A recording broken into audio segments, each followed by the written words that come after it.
Miss Rivera? Is anyone else supposed to be in the house? I felt my stomach drop. No. Why? What's wrong? Her voice was barely audible, trembling with fear. There's a woman upstairs, in the master bedroom. Let me tell you how this nightmare started. Hey everyone, welcome back to my channel. Before we dive into today's story, I need you to do me a favor. Make sure you're sitting down for this one. What I'm about to tell you actually happened to me 3 weeks ago, and I still can't sleep in my own bedroom. If you're new here, please hit that subscribe button, because trust me, you're going to want to see how this story ends. And if you enjoy true horror stories that'll make you question everything, give this video a thumbs up. It really helps the channel grow. Now let me introduce myself properly. My name is Maya Rivera. I'm 32 years old, a software developer, and up until 3 weeks ago, I thought I'd finally gotten my life back on track. T-word, thought. 6 months ago, my marriage fell apart. I won't bore you with the details, but let's just say I caught my ex-husband doing things that no wife should ever have to witness. The divorce was messy, expensive, and left me emotionally drained. But I was determined to start fresh, to prove to myself that I could make it on my own. So I did something crazy. I bought a house.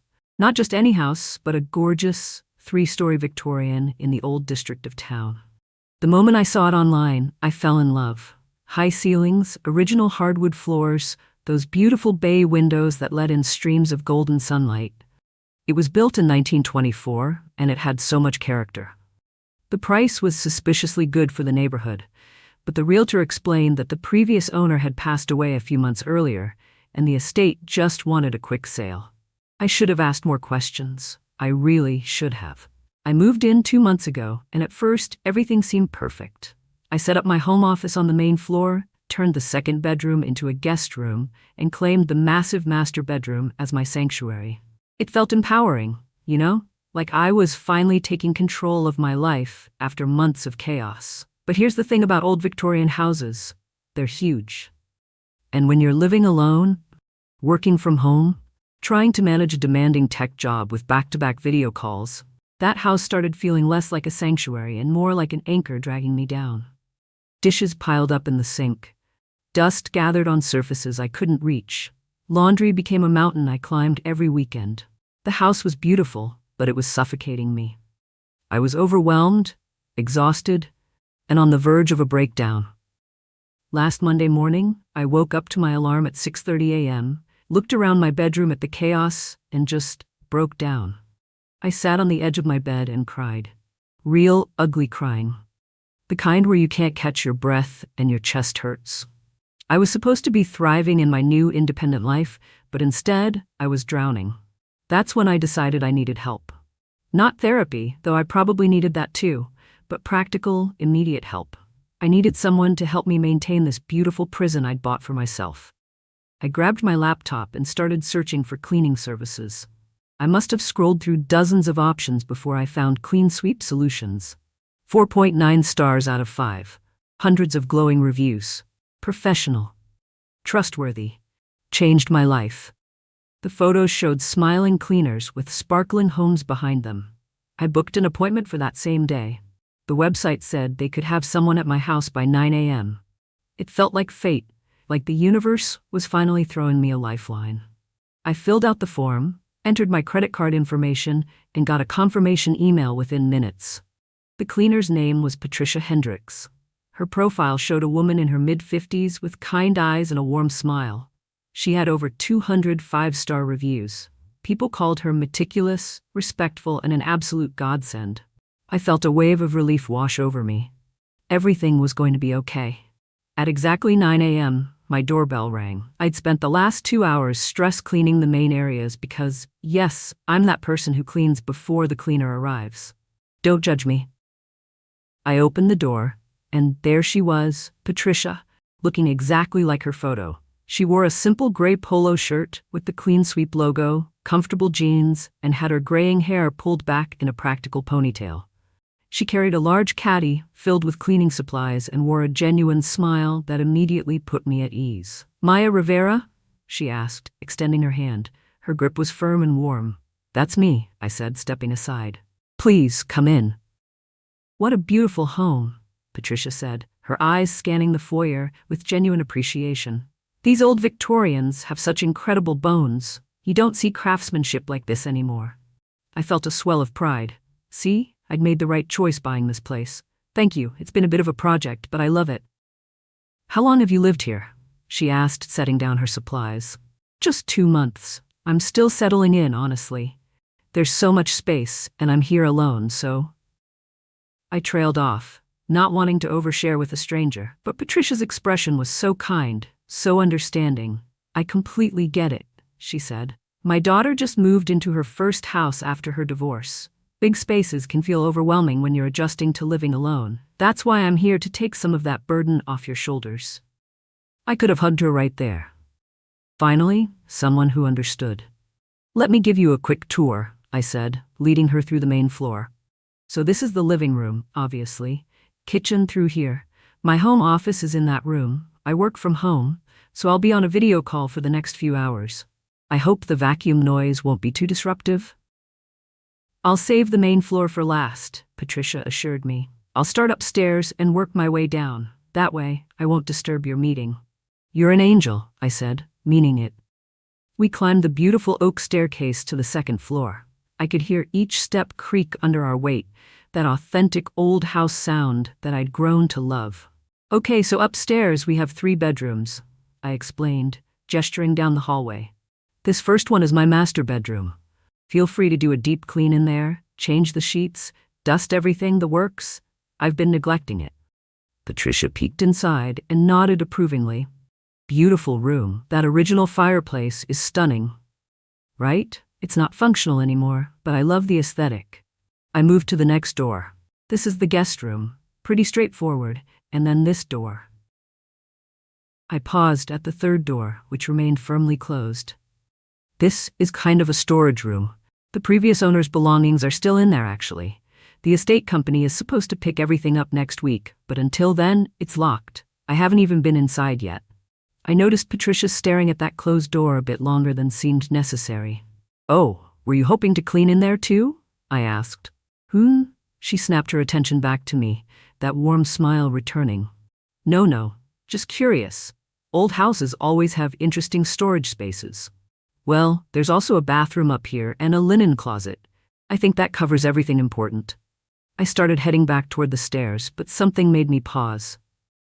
Call it intuition, or maybe just my tendency to overshare when I'm nervous, but I added, oh, I should probably mention, just so you're not creeped out or anything, the previous owner passed away here about 3 months ago.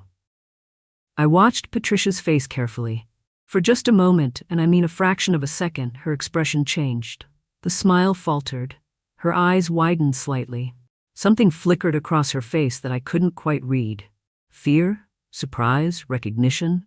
But then it was gone, replaced by that same warm, professional demeanor. Oh, she said lightly.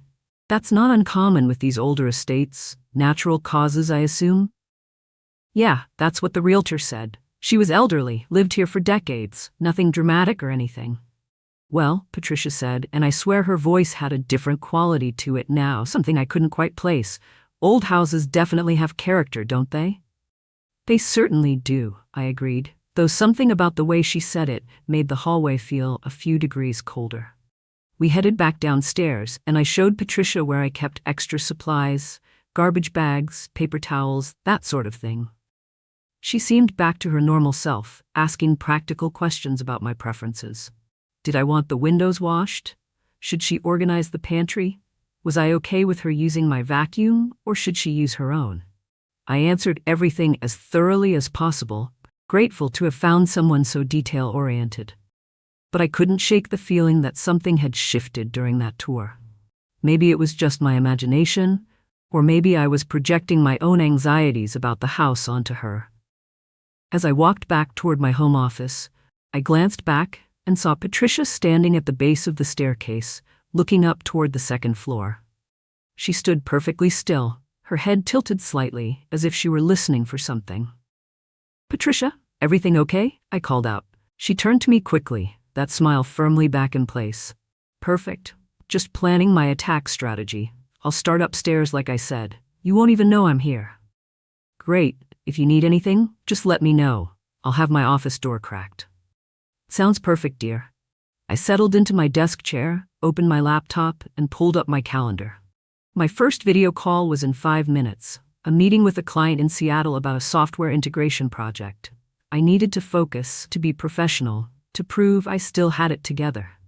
But as my computer loaded and I heard Patricia's footsteps ascending the stairs above me, I felt an inexplicable chill run down my spine. Through my office window, I could see my reflection in the glass, and behind me, the hallway stretched back toward the foyer. Everything looked normal, safe, exactly as it should be.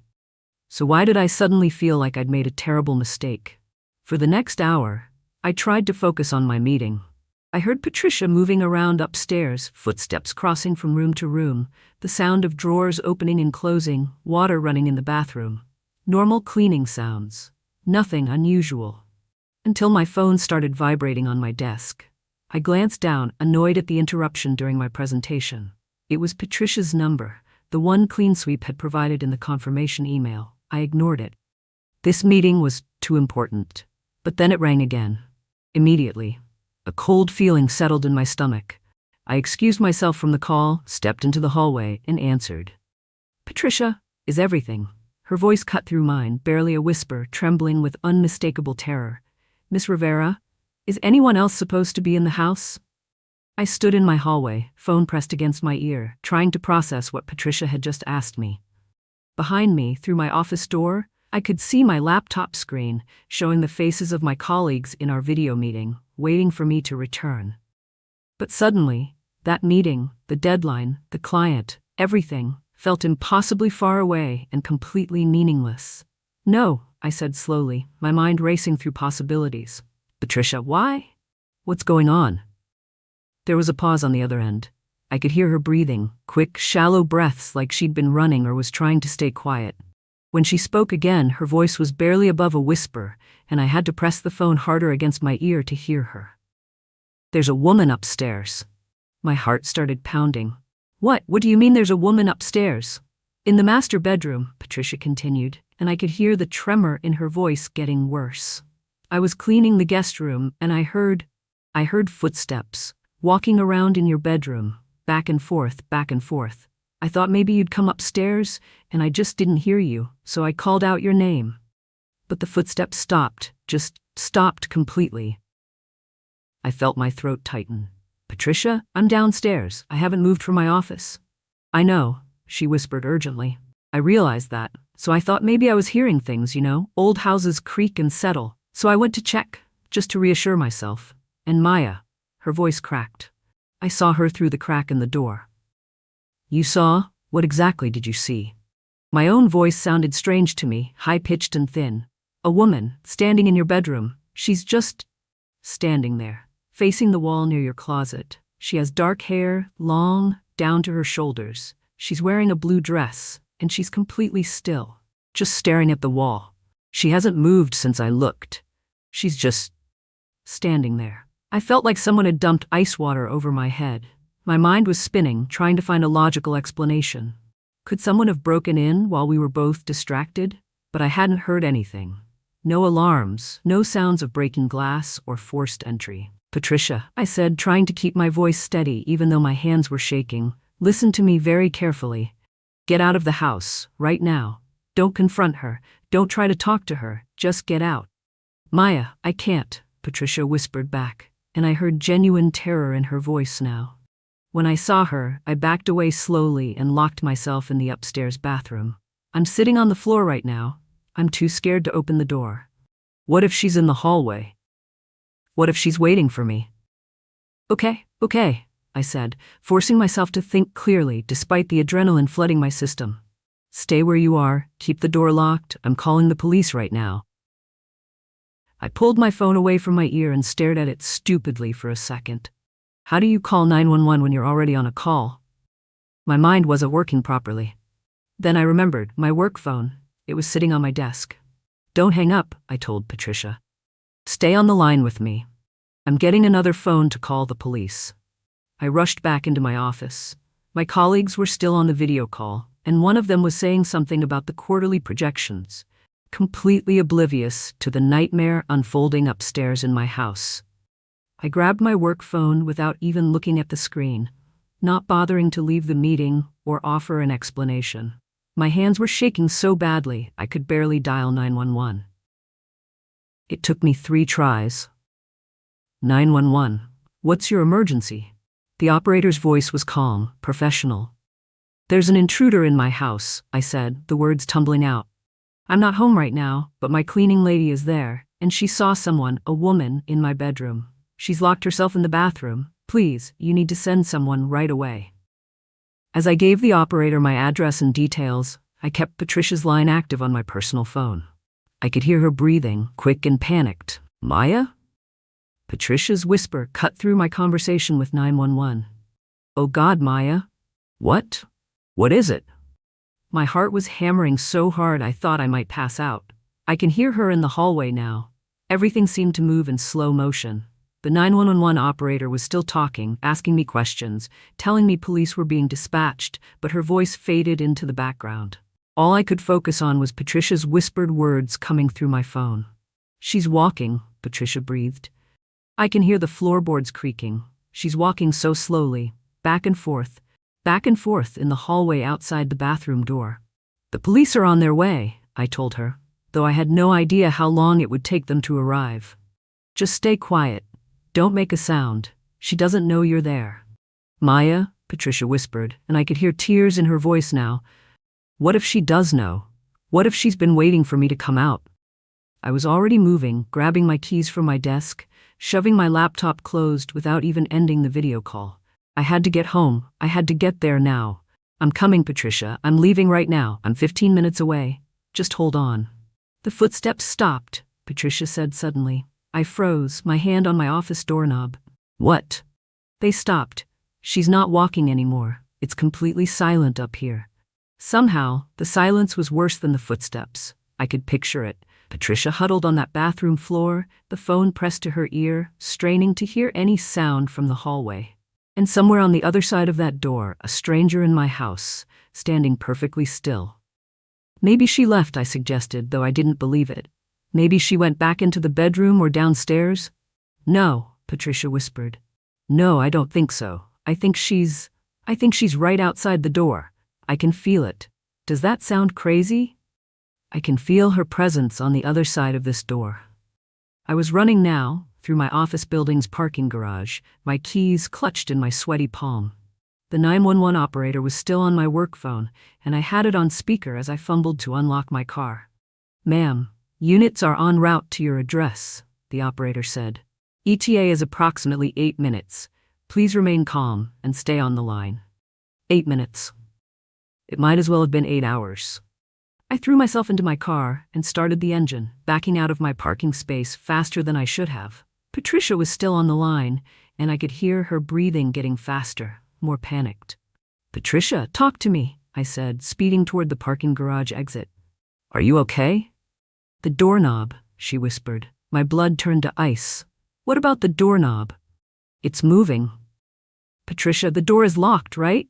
I was flying down the street now, barely stopping at red lights, praying I wouldn't get pulled over or cause an accident. Yes, but Maya, the doorknob is turning. Slowly, someone is trying to open the door. I heard her breath hitch, could picture her backing away from the door, probably pressing herself against the far wall of that small bathroom. Don't open it, I said urgently. No matter what happens, don't open that door. The police will be there in minutes. She's trying the knob again, Patricia breathed. It's turning back and forth. Kept testing it. Oh God, what does she want? Why is she doing this? I don't know, I admitted, and my voice cracked. I felt so helpless, so completely useless. I was still 10 minutes away, racing through traffic, while Patricia was trapped in my house with a stranger who had somehow gotten inside. The 911 operator's voice cut in. Ma'am, officers are now 4 minutes out. Is your friend still on the line? Yes, she's still locked in the bathroom, but someone is trying to get in. And then I heard it. Through my phone, clear as day, I heard Patricia gasp. Not a scream, just a sharp intake of breath. And then, muffled but unmistakable, I heard another voice. A woman's voice, coming from the other side of that bathroom door. You shouldn't have come here. The words were quiet, almost conversational. But there was something wrong with that voice. something off. It sounded hollow, like it was coming from very far away or from the bottom of a well. "Patricia?" I shouted into my phone. "Patricia, are you there?" Silence. "Patricia." The line was still connected. I could see the call timer still running on my screen, but there was no sound, no breathing, no whisper, nothing. "Patricia, answer me, please." Still nothing. And then, after what felt like an eternity but was probably only 5 seconds, I heard a sound that made my heart stop completely. A click, the sound of a lock being opened. "No," I screamed into my phone. "Patricia, don't open the door." "Don't." The line went dead. Not the fuzzy sound of someone hanging up, but just nothing. Complete silence. The call disconnected. I immediately tried calling back, my hands shaking so badly I almost dropped my phone. It rang once, twice, 3 times, then went to voicemail. Patricia's cheerful voice, recorded probably weeks ago when her life was normal, said, "Hi, you've reached Patricia Hendricks with Clean Sweep Solutions.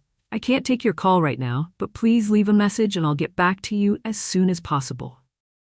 I tried again. Voicemail. Again. Voicemail. Again. "Ma'am?" The 911 operator's voice brought me back. "Ma'am, are you still there?" The call dropped, I said, and I realized I was crying. "I lost contact with her. I don't know what happened. She's not answering her phone."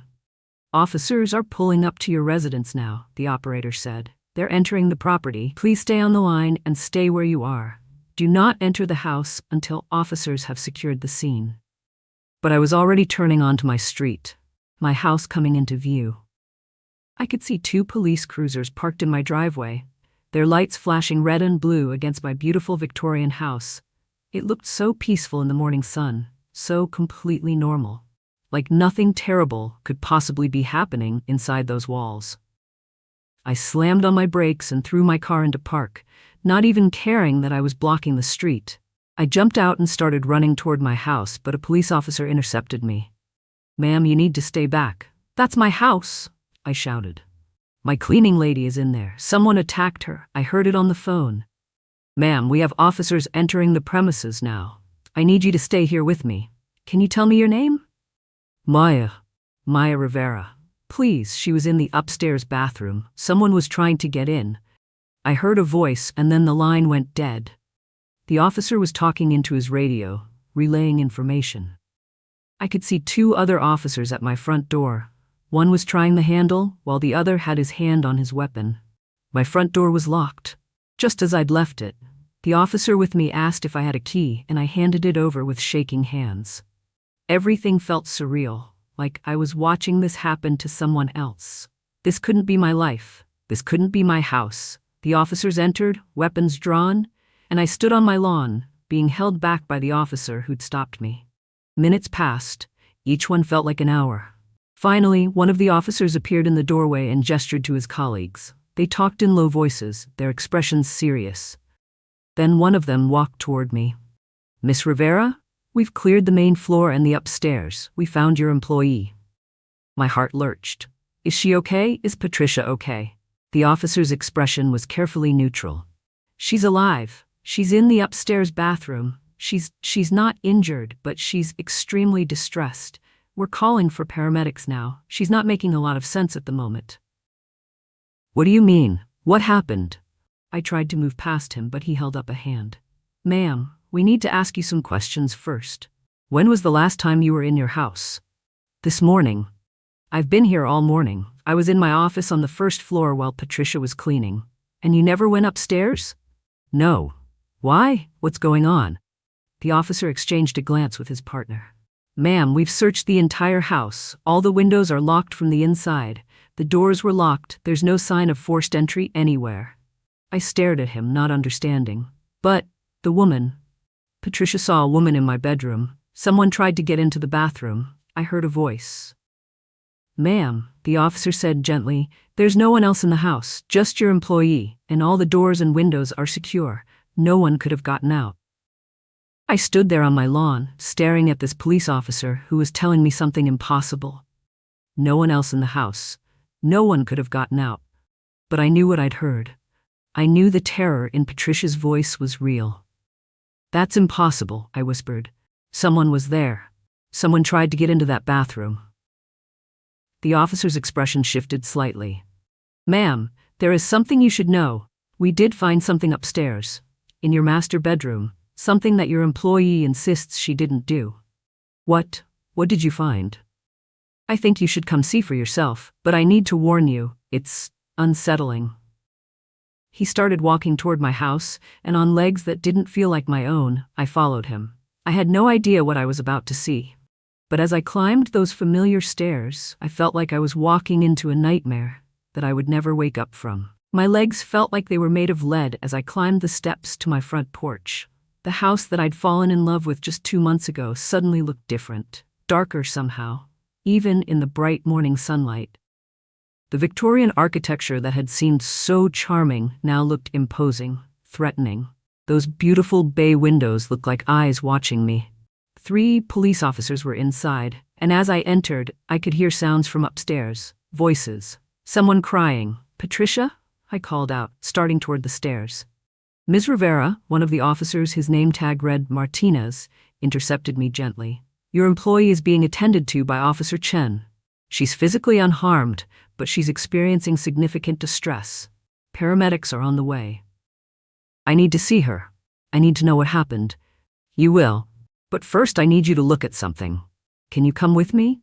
Officer Martinez led me up the stairs, and each creak of the floorboards made my heart pound harder. I could hear Patricia now, her voice coming from the bathroom, high and panicked, talking rapidly to another officer. She was there. I saw her. I'm not crazy. I know what I saw. "Patricia," I called out, but Officer Martinez guided me past the bathroom toward my bedroom. "Let Officer Chen calm her down first," he said. "Right now, I need you to focus.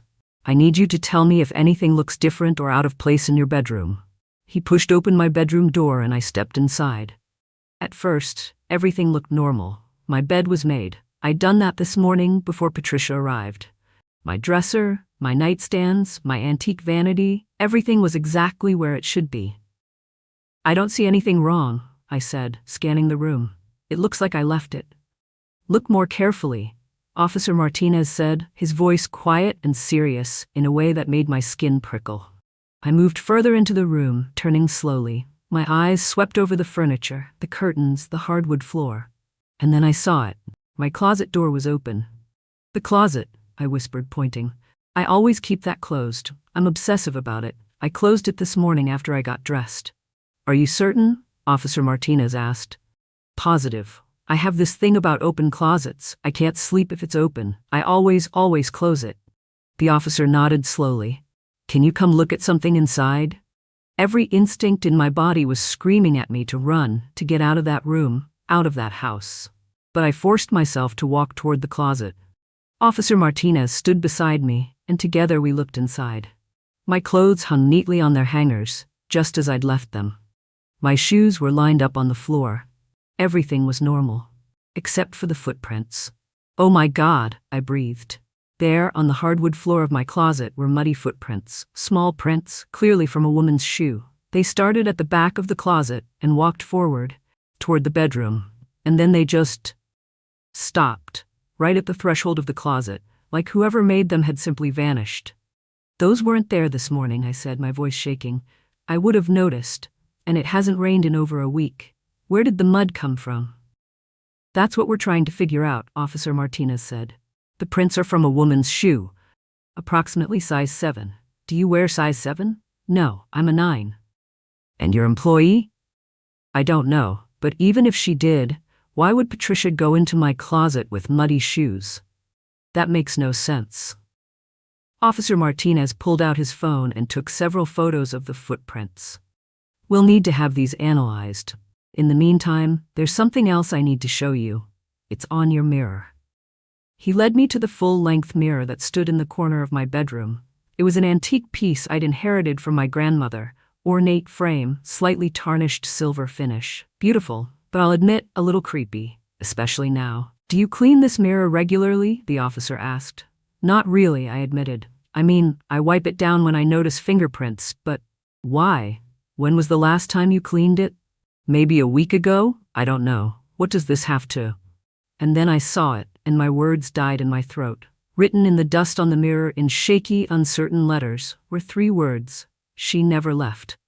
I felt the room tilt. My vision went dark around the edges, and I had to grab the edge of my dresser to keep from falling. Miss Rivera? Maya? Officer Martinez steadied me with a hand on my elbow. Are you all right? Who wrote that? I whispered. Who wrote that on my mirror? That's what we need to figure out. You didn't write this. Of course not. Why would I write something like that? And your cleaning lady, she'd been in this room. She was supposed to clean in here. Yes, but she never got the chance. She heard the footsteps before she could start. Officer Martinez studied the mirror carefully. The writing appears to have been done from this side, from inside the room. And look here. He pointed to something below the words, and my blood turned to ice. A handprint. A single, perfect handprint pressed into the dust. Small. Feminine. The fingers were long and thin, and you could see every detail of the palm, every crease and line. We're going to need to dust this for prints, the officer said, already pulling out his radio. Don't touch anything. But I couldn't stop staring at that handprint. It was positioned low on the mirror, as if whoever left it had been kneeling or crouching. And there was something else, something that made my stomach turn. The handprint was old. You could tell by the way the dust had settled around it, by the faint smudges that suggested it had been there for days, maybe longer. But that was impossible. I'd been in this room every day. I'd looked in this mirror every morning. How had I not noticed this before? Officer Martinez? Another officer appeared in the doorway, young, maybe in his mid-20s, and he looked unsettled. Sir, you need to see the storage room. My heart sank. The storage room. The locked room at the end of the hall that I'd never opened, filled with the previous owner's belongings. Why? Martinez asked. It's locked, isn't it? Yes, sir, but, Miss Rivera, is it true that you've never been inside that room? Never, I confirmed.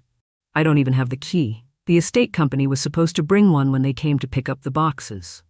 The young officer shifted uncomfortably. Ma'am, I need to check something. Could you come with me? We all moved into the hallway, me, Officer Martinez, and the young officer, whose name tag read Brooks. Patricia was still in the bathroom with Officer Chen, and I could still hear her crying, though more quietly now. Officer Brooks led us to the storage room door. It looked exactly as it had this morning when I'd shown it to Patricia, firmly closed, old brass knob slightly tarnished. Try the knob, Brooks said to me. It's locked, I protested. I already told you. Just try it. Please. With a trembling hand, I reached out and grasped the knob. I turned it. The door swung open. That's impossible, I breathed. It was locked. This morning, when I tried to show Patricia, it was definitely locked. Are you certain? Martinez asked. Positive. I even made a joke about it, told her the estate company was supposed to pick everything up next week. Officer Brooks gestured into the room. Well, it's not locked now, and there's something inside you need to see. I stepped into the storage room for the first time. It was smaller than the other bedrooms, with a single window that let in dusty streams of afternoon light. Cardboard boxes were stacked against the walls, most of them taped shut and labeled in faded handwriting. Kitchen, books, photos, Diane's things. Diane, I'd heard that name before from the realtor maybe? The previous owner's sister? Everything looks normal, I said, scanning the room. Just boxes. What did you want to show me? Officer Brooks pointed to a box in the corner. Unlike the others, which were sealed and dusty, this box was open. The flaps were folded back, and the contents were disturbed, like someone had been rummaging through them recently. That box wasn't open when you gave your employee the tour this morning? Martinez asked. The door was locked. We never came inside. But even if we had, look at all the dust on these other boxes. They haven't been touched in months. That open box should be just as dusty, but it's not. It was true. While the other boxes had accumulated a thick layer of dust, the open box looked fresher, like it had been opened recently. Officer Martinez pulled on a pair of latex gloves and carefully lifted items from the open box. Old photographs, yellowed with age, newspaper clippings, a small jewelry box, a blue dress, faded, vintage, from the 1970s by the look of it. Miss Rivera, I need you to look at these photographs, he said, laying them out carefully on top of a closed box. I moved closer, my heart pounding. The first photo showed a young woman, maybe in her late 20s, standing in front of my house. Well, it was the same house, but younger, the paint fresher, the garden more maintained. The woman was beautiful, with long dark hair that fell past her shoulders. She wore a blue dress and smiled at the camera, but something about her eyes looked sad. "Do you recognize this woman?" Martinez asked. "No, I've never seen her before. Who is she?" "Check the back of the photo." I turned it over. In faded ink, someone had written, "Diane, summer 1979, Diane the sister." "Is she related to the previous owner?" I asked. "We're looking into it," Martinez said. "But there's more." He showed me another photograph, this one taken inside the house. I recognized my master bedroom immediately, though it was decorated completely differently. And there, standing near the closet, was the same woman, Diane. She wore the same blue dress and stared directly at the camera with an expression I couldn't quite read. Not happy, not sad, just empty. "Look at this one," Brooks said, pointing to a newspaper clipping. The headline made my blood run cold. "Local woman missing. Family seeks answers in Diane Morrison disappearance." I skimmed the article with shaking hands. Diane Morrison, age 28, disappeared from her sister's home in August 1979. Last seen wearing a blue dress. No signs of struggle, no evidence of foul play. Simply vanished without a trace. Her sister's home. My home. "Oh God," I whispered. "She disappeared from this house?" "Apparently so," Martinez said grimly. "And according to this article, she was never found." The case went cold.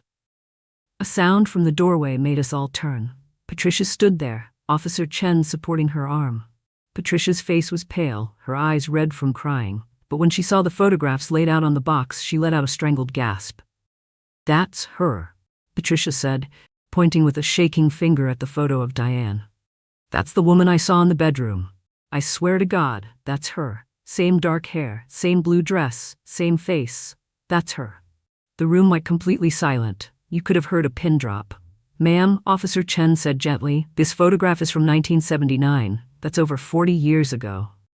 "I don't care when the photo is from," Patricia said, her voice rising hysterically. "I know what I saw. That woman was in that bedroom. She was standing there, facing the wall, and when I looked at her through the crack in the door, she turned her head. Slowly, slowly, she turned her head, and she looked right at me with those empty eyes, and—" Patricia broke down sobbing, and Officer Chen had to guide her back toward the bathroom. Officer Martinez and I stared at each other. I could see he was trying to find a rational explanation, some logical reason for all of this. But I could also see the uncertainty in his eyes. "There has to be an explanation," he said finally. "Maybe someone is playing a prank.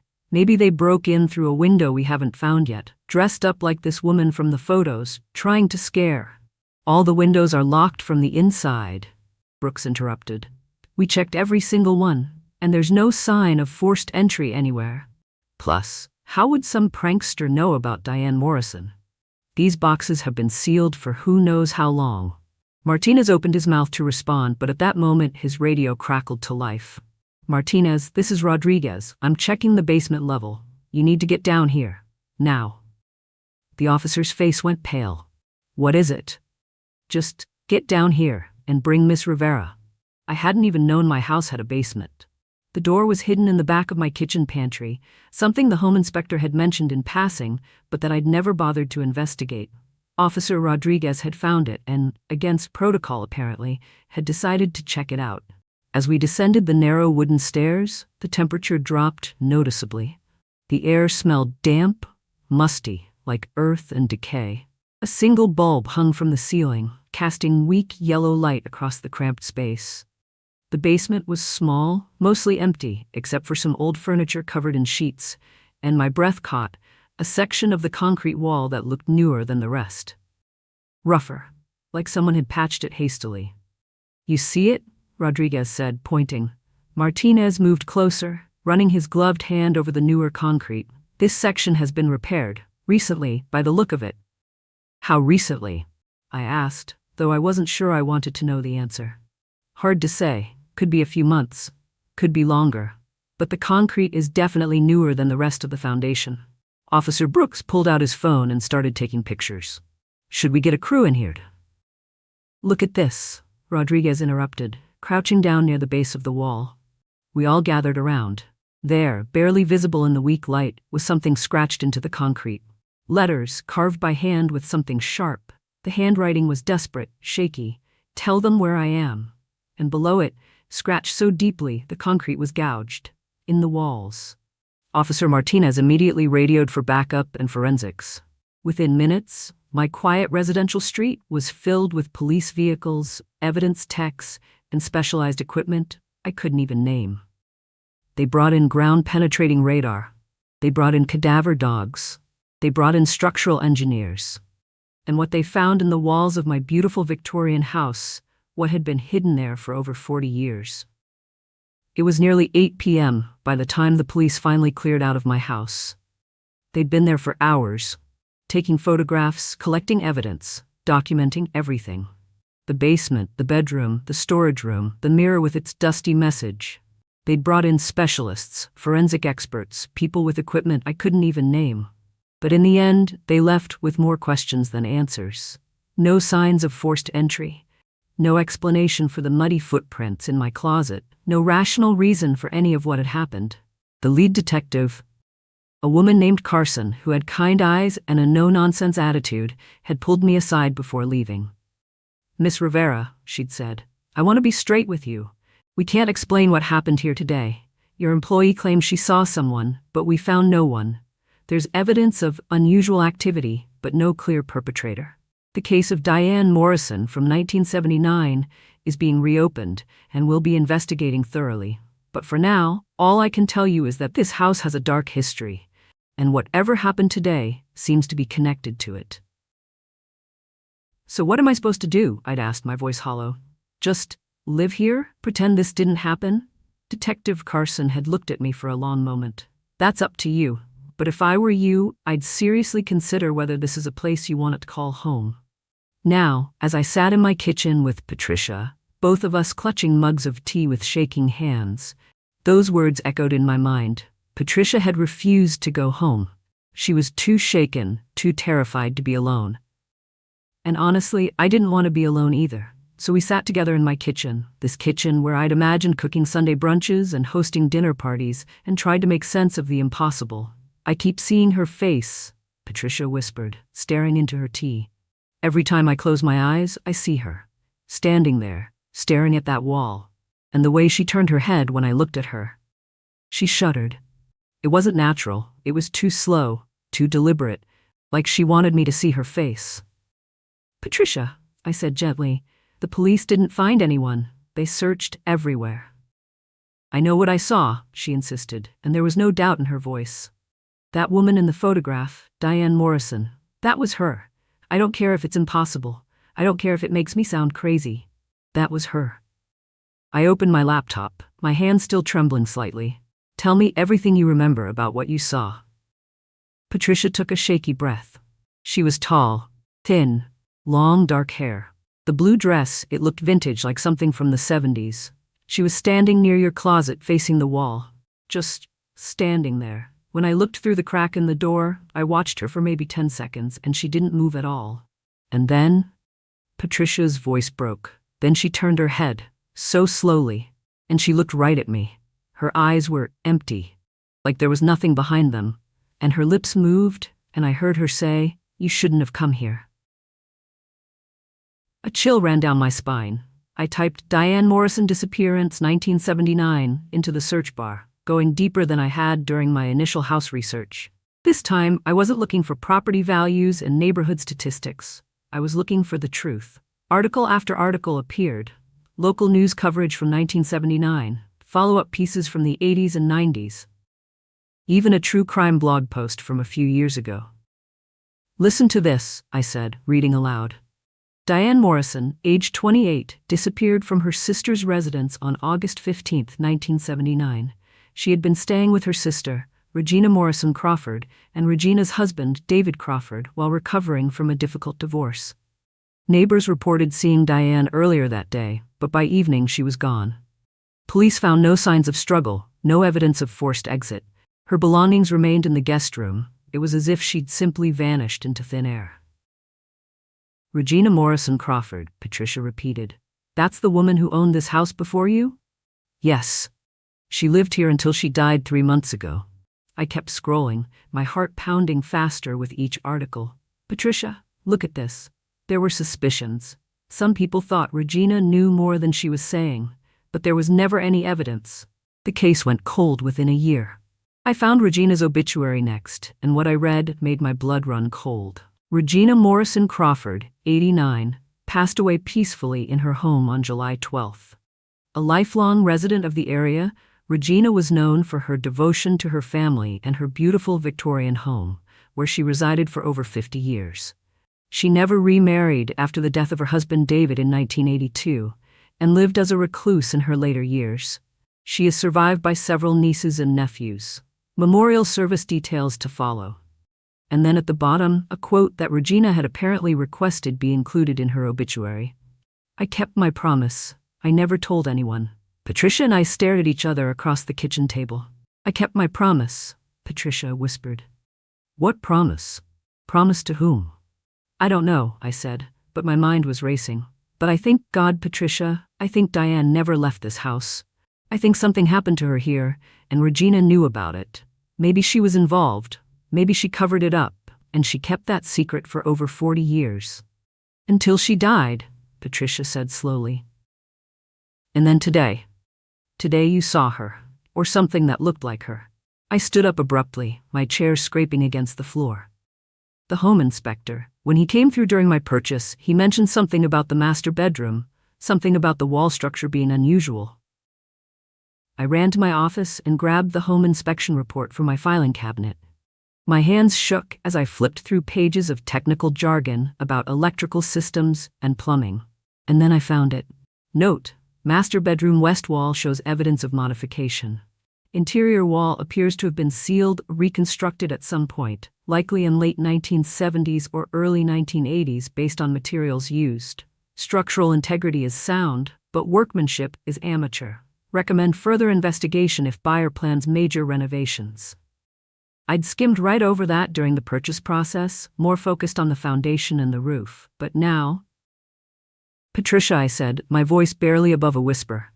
The wall where you saw her standing. Patricia's eyes went wide. Oh my God, Maya, you don't think? I need to check something. Come with me. We climbed the stairs together, moving slowly, both of us terrified of what we might find. The house felt different now, heavier, darker, like it was holding its breath. Every creak of the floorboards made us jump. Every shadow seemed to hide something sinister. My bedroom door was still open from when the police had been there earlier. I flipped on the light and we stepped inside, both of us staring at the west wall, the wall near my closet where Patricia had seen the woman standing. Show me exactly where she was, I said. Patricia moved hesitantly across the room, stopping about 3 feet from the wall. Here. She was standing right here, facing the wall. Like she was. Patricia paused, her face going pale, like she was trying to show me something.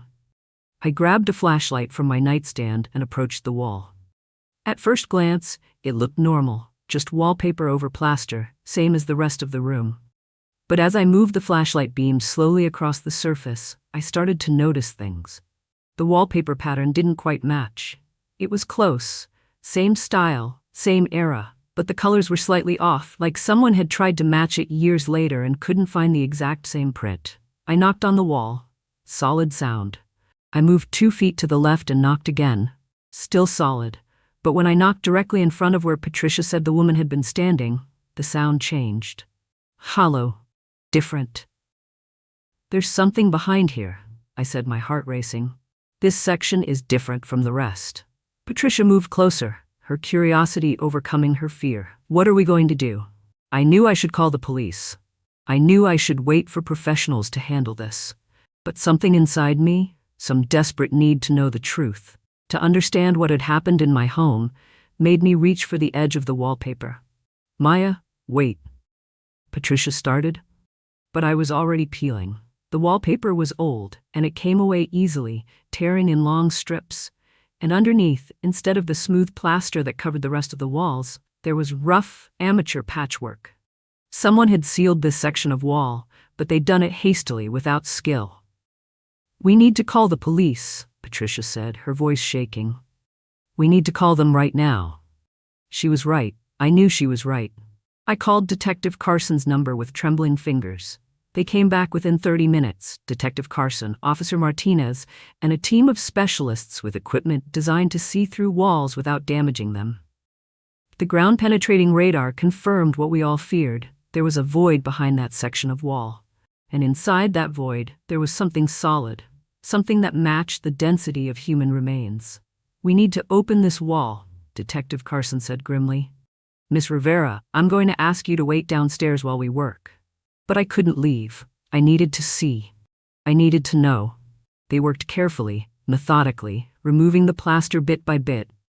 It was nearly midnight by the time they'd created an opening large enough to see inside. I'll never forget the moment when Detective Carson shined her flashlight into that dark space and went completely still. "We need the medical examiner," she said quietly into her radio. "And crime scene investigators. We have human remains." The world tilted. I grabbed Patricia's arm to steady myself. Over the next few hours, I watched as they respectfully removed what they found behind that wall. Skeletal remains, still dressed in the tatters of a blue dress. A locket on a tarnished chain, and a small leather-bound diary, somehow partially preserved in the sealed space. As dawn broke outside my windows, Detective Carson came to find me where I sat on my stairs, Patricia beside me, both of us numb with shock and exhaustion. "Maya," the detective said gently, sitting down next to me. "I need to show you something. It's difficult, but I think you have a right to know what happened in your house." She handed me a plastic evidence bag. Inside was the diary, open to the last entry.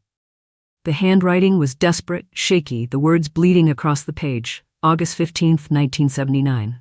"Regina knows. She found out about David and me. I tried to explain. It was one mistake, one stupid, terrible mistake. I never meant to hurt her. She's my sister, I love her. But she won't listen. She won't look at me.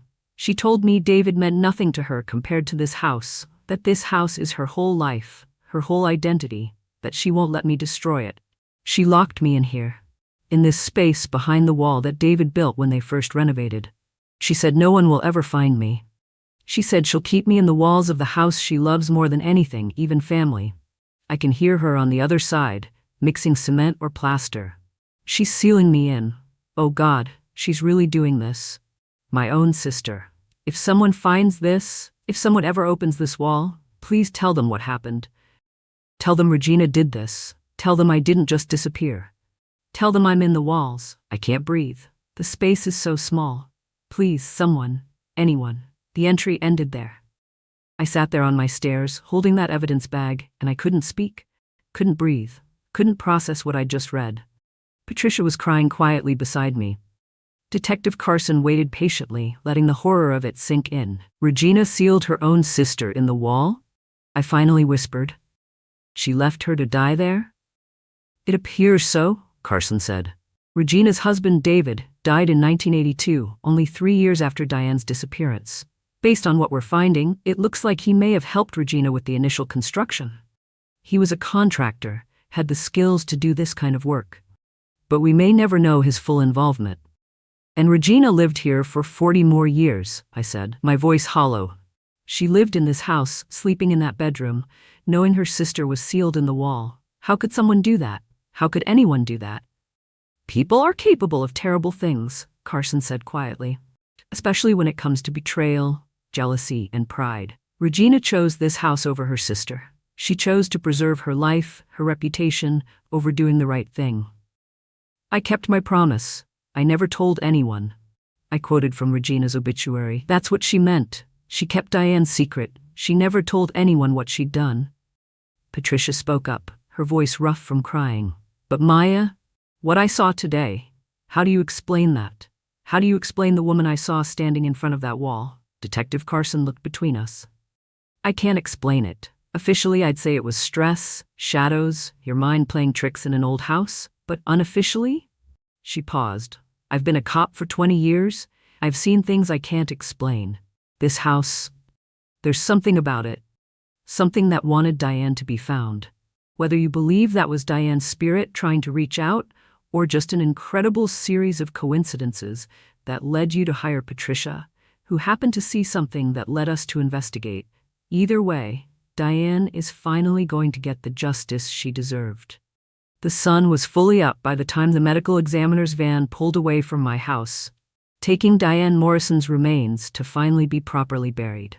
Crime scene tape crisscrossed my beautiful Victorian home. Neighbors stood on their porches, watching, whispering. I stood on my front lawn, Patricia beside me, and looked up at my bedroom window. The window of the room where a woman had been left to die, sealed behind a wall, forgotten by the world but never truly gone. "What are you going to do?" Patricia asked softly. "I'm putting it up for sale," I said immediately. "Today. As soon as the police clear it as a crime scene, I'm selling it." "You don't think you could ever feel comfortable here again?" I shook my head. How could I? Every time I walked into that bedroom, I'd think about what happened there. I'd think about Diane, trapped in that tiny space, calling for help that never came. I'd think about Regina, living here for decades with that secret. Some walls aren't meant to be lived with, Patricia. Some secrets are too heavy to call home. Patricia nodded slowly. "I understand. And Maya, I'm so sorry. I'm sorry I took this job. Sorry I brought all this into your life." "No," I interrupted firmly. "Don't apologize. If you hadn't come here today, if you hadn't seen what you saw, whatever it was, Diane might have remained hidden forever. You helped give her justice. You helped give her peace." "Do you think it was really her?" Patricia asked quietly. "Do you think I really saw Diane's ghost?" I thought about that for a long moment. "I don't know what you saw. Maybe it was Diane, somehow reaching out now that Regina was gone, now that she was finally free to be found. Maybe it was your subconscious picking up on clues we couldn't consciously see, the newer wallpaper, the hollow sound of that wall, something that made you look there. Or maybe," I paused, "maybe the house itself wanted its secret revealed. Maybe it had been carrying that darkness for so long that it needed someone to finally let it go." Patricia shivered. "That's terrifying." "Yeah," I agreed. "It is." That was 3 weeks ago. I'm recording this from a hotel room across town.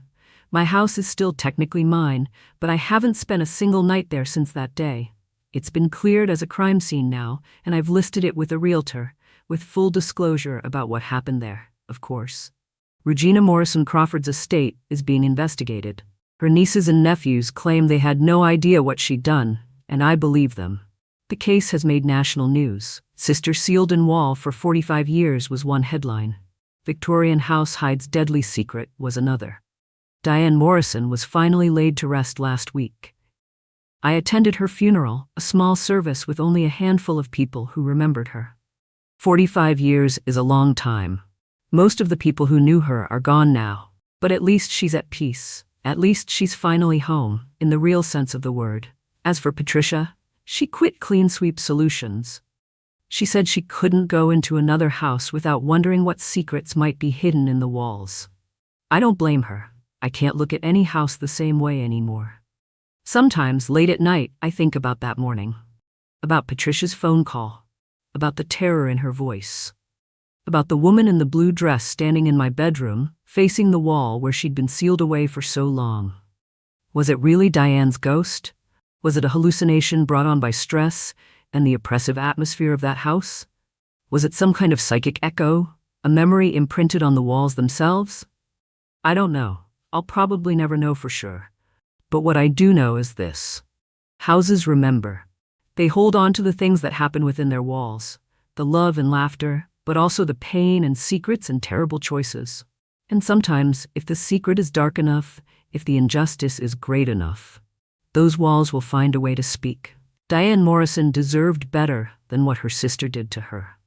She deserved better than to spend 45 years trapped in darkness while life went on around her. But at least now, she has peace. At least now, her story is known. As for me, I'm looking for a new place. Something modern, something with an open floor plan and no hidden spaces. Something with thin walls that couldn't possibly hide any secrets. And that's the end of my story. The true story of what happened when I hired a cleaning lady and discovered a 45-year-old murder hidden in my walls. If you made it through to this part, thank you for listening. Thank you for letting me share this nightmare with you. It's been therapeutic in a way to tell the story, to get it out of my head and into the world. If this story affected you, if it made you think about the houses you've lived in, or the secrets that might be hiding in plain sight, please let me know in the comments below. Share your own experiences. Share your thoughts on what Patricia really saw that day. And please hit that subscribe button. I have more true horror stories to share, not as personal as this one, but equally terrifying. Real stories about real people and the unexplainable things they've experienced. Before I go, I want to leave you with one final thought. When you go home tonight, really look at your house. Look at the walls. Listen to the sounds. Pay attention to the spaces that seem a little off, a little wrong, because you never really know what secrets a house might be keeping. Thank you for watching. Stay safe out there. And remember, some walls have stories to tell if you're willing to listen.